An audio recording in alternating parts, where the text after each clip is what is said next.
For most people, the word orgasm always means sexuality. It gives you a certain sense of peak, but it doesn't take you to an absolute peak. But once one knows how to be orgasmic without the need of the physicality, then it's a perpetual orgasm.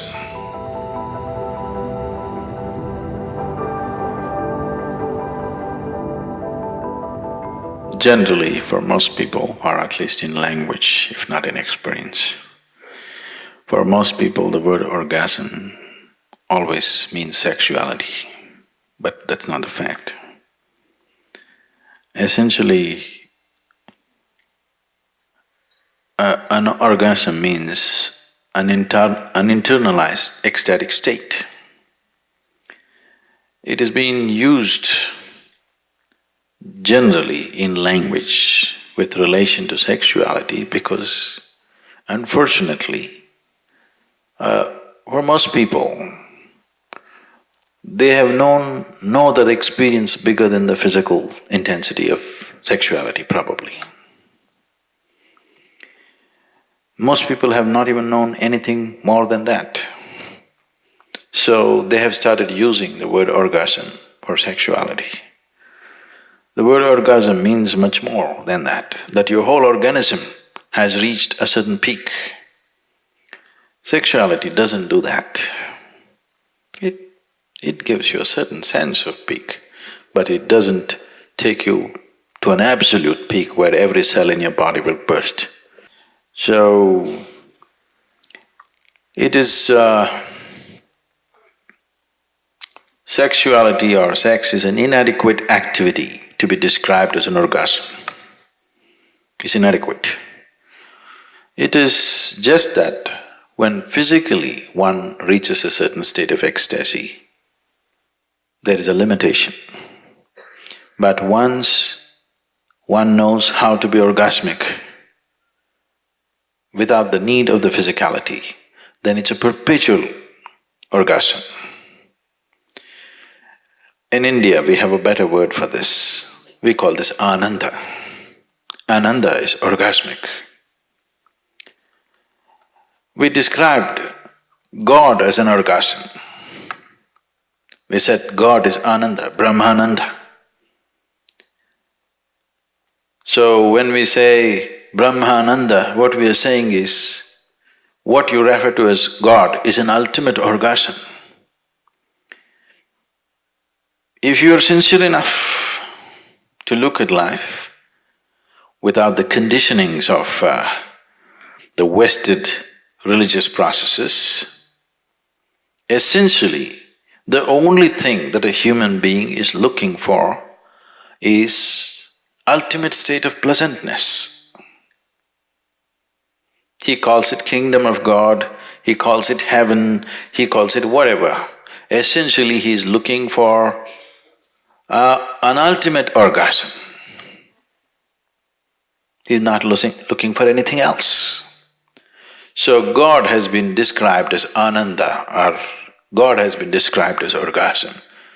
Orgasm is not a sufficient word. Ananda is saying that thing in a much bigger way than the word orgasm says it. So in the East we called God as Ananda. Ultimate orgasm is God. If you want to settle for limited things, you can try sexuality, alcohol, drug. It will only enslave you, it doesn't liberate you. Because this is not Ananda, this is just pleasure. Pleasure is always entangling. People seek pleasure essentially because joy is missing, because bliss is missing. If you are blissful, you would definitely not seek pleasure, isn't it so? If you're right now really blissful, would you seek pleasure? Pleasure is just a shadow of blissfulness. It is never the real thing, it just gives you a shadow. But when you have not known the real thing, even a shadow will do. I'm not against it, but If you do not realize the limitation of pleasure, you will get entangled in it. The more and more you seek pleasure, the more and more you get entangled to the objects of pleasure. But the more and more blissful you become, the more and more you become free from everything. When you're truly blissful, nothing is needed. No food is needed, no sleep is needed, even life is not needed.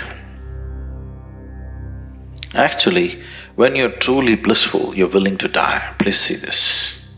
Only that one who is constantly willing to die every moment of his life, only that one will know life. Because if you do not know how to fall into the abyss of life, you will never know the peak of life. Life is one inside the other, that's the problem. But people think one is against the other because they're using their logical mind to decipher life. Life and death are one inside the other. Are they one after another? They are not one after another, they are one inside the other, please see.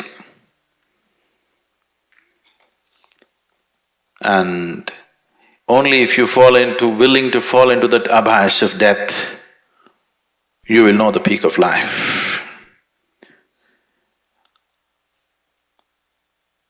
Generally, in English language, if you're in a hopeless condition, we say, it is said in English, you're falling into a bottomless pit. Please understand this. Look at the superficial nature of people's understanding. If a pit is bottomless, there's really no danger, isn't it?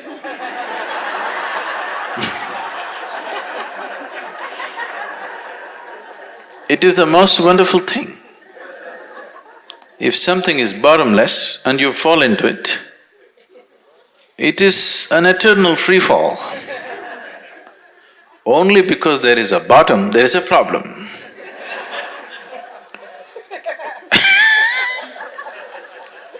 Once it happened, Shankaran Pillai fell off the second floor.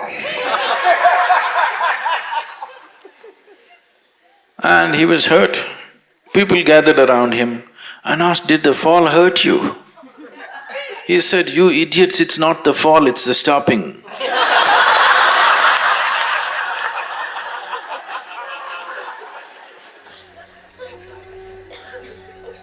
It's never the fall, it's always the stopping which hurts you, isn't it? Human beings should understand, in pursuit of well-being, you don't have to look up, you don't have to look out. In is the only way out.